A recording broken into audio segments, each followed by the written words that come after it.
What can I say about Marvel's Midnight Suns that hasn't already been said about Redlinski's spicy kielbasa? It was frustratingly long, burned my ass, and I'm pretty happy that I roughed it out.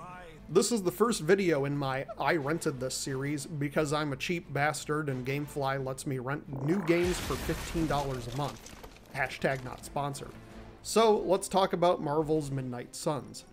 Set in its own universe, Midnight Suns introduces the player character as the Hunter, the child of Lilith, and is an evolution of the turn-based combat we saw in developer Fireaxe's prior XCOM series. Lilith is up to her old shenanigans working for the Dark Lord Chthon to bring forward the Midnight Sun, a star that will herald the end of the world as we know it. Also, Hydra is doing evil stuff because they're Hydra.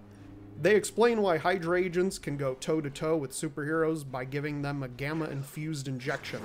Sure, why not? The roster of characters includes over a dozen selectable heroes, including Iron Man and Doctor Strange, as well as maybe lesser-known characters to you MCU stans like Magic and Sister Grimm. It's nice finally seeing a recent Marvel game that doesn't try to make its heroes look like creepy counterfeits of the MCU stars. The heroes look closer to their comic book origins. The combat encounters are of course the meat and potatoes of Midnight Suns, and that's where the game style shows through. You go into combat with the decks you build for each hero, making your deck and hero selection incredibly important.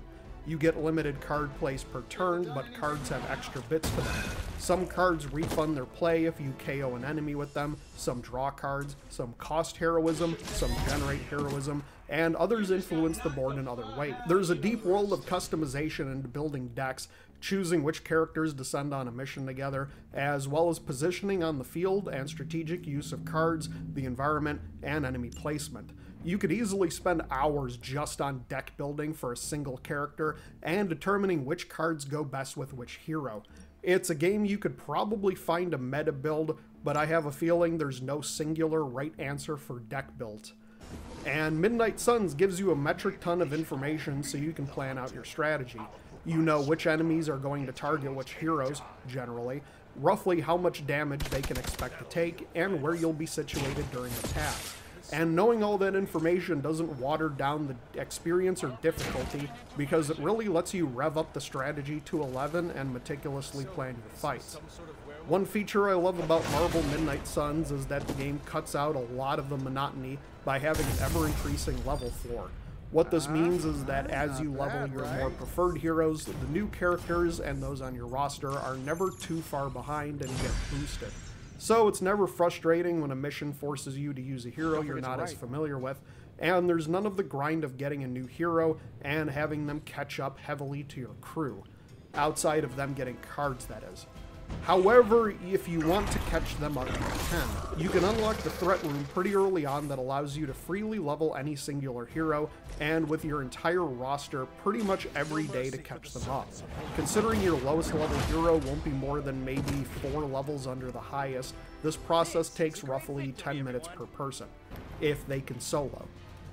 There is a lot of stuff to do in the downtime between matches, which is great because I think the game would have long overstayed its welcome earlier on if it was mainly moving from fight scenario to fight scenario. You'll be collecting reagents, sparring with other heroes, having conversations, hanging out, editing your deck, leveling up side characters, researching upgrades, researching intel caches and artifacts and whatnot for powers and missions, hunting down mysteries across the island, doing shop club, unlocking mysteries, gaining cosmic knowledge, and helping figure out your past. But it never feels like busy work, because if you want, you're always free to move on to the next mission. I did encounter a few bugs with Marvel's Midnight Suns, mostly strange graphical glitches or problems with the camera freaking out in some scenes. The most prolific problem I had were with the camera, as the game loves wrenching control out of your hands at the most annoying times to shove your face into something it wants to point out.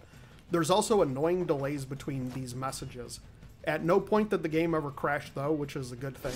My hunter's profile did randomly disappear at one point early on and never reappeared on the hero menu for the rest of the game. Also, in a few levels, heroes started glitching through the floor. There are some costumes you can buy with real money, but in my opinion, they don't look that great. Definitely not worth whatever 300 funny bucks costs per piece.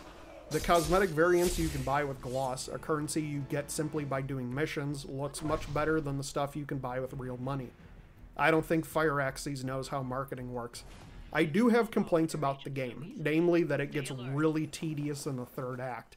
It's bad enough that the game overwhelms you with sheer quantity and ridiculous health pools of basic enemies toward the later third of the game, but you start encountering these demons whose main job it is to duplicate other enemies, leading to matches turning into long slogs of watching your hero just get plastered. Later on, you also deal with Soul Link, where up to 5 enemies can link their souls, meaning if you don't kill all of them in a single turn, they simply revive on the next turn. It also makes boss fights a drag when you have to drain their massive health pools twice, while dealing with a regular influx of respawning mobs. Also, Midnight Suns is a card game, meaning you are beholden to the luck of the deck.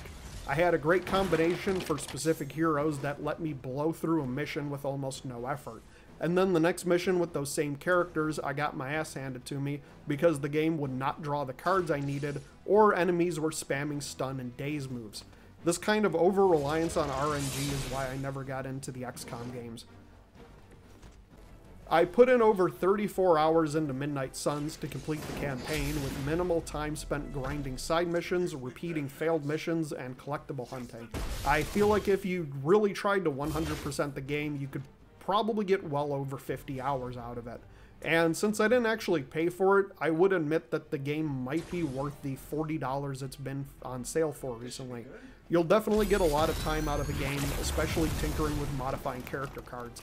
If I ever buy the game again, it'll be to go back and complete the friendship missions and to try to 100% the collectibles and other stuff I stopped doing toward the end of the game. The addition of characters as DLC seems doomed to disappointment at this point though. There is a 1-hour trial of Midnight Suns for premium PS Plus subscribers to check out. Like and subscribe for more reviews.